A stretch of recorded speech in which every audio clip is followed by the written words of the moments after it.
Logan the Layman Critic here. Today's review is for 2017's It, directed by Andy Muschietti.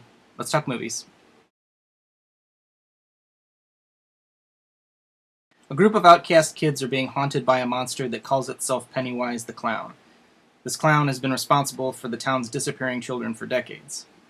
Okay, so It suffers from the two common modern-day horror film problems, which is that it's not all that scary, and the effects are more CG than practical.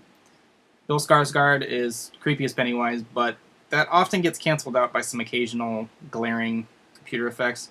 There are two effects that I liked, which, mild spoiler, are the leper and the headless child that moves jerkingly, almost like it's in stop motion. Oh, and the abstract flautist. What really works about this film, though, is the casting. All the kids in this movie are good. They're great, actually. They've got great chemistry with one another. They're funny, and they're each distinctive in their own way. They feel like they've been friends for years. I thought Chosen Jacob's character, Mike, got the short end of the stick, though. Because he joins the gang later in the film, he gets the least amount of character development, and unfortunately ends up coming across almost as a token black character as a result. He's still good with the little that he's given. I just wish they had rounded him off better.